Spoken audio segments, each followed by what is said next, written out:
Now look, I'm going to turn our meatballs, and I want to show you this because, you know, I've turned a couple. The ones in the middle are the last ones I put in. Do you see how that moves really easily? I'm going to do this guy. See that? And, you know, just turn them on their sides because you're going to get them on all sides. I'm trying to do this, like, it's kind of hard to look through the camera and do it at the same time. But that's just, you know, that's kind of what we'll do. And you see that nice crust on them. You want that all on all sides, right? So I'm just going to, this was the first pound of veal.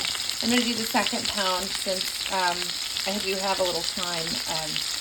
And, you know, we'll talk about that later. It's going to take, you know, this has been going for about, oh, I don't know, about 5 or 6 minutes. It's going to take, you know, about 5 or 6 minutes aside. And so you kind of look here. So it's going to take about 20-25 minutes to get all these meatballs done. But as I said before, as I said in the long video, do you see how it's already creating space around them? We'll be able to add in the other meatballs into this pan. And it's not even a terribly large pan, right? So we'll just kind of, as I get the other meatballs made, I'll make a little space here, and, you know, it'll be great. Okay, bye. Have fun.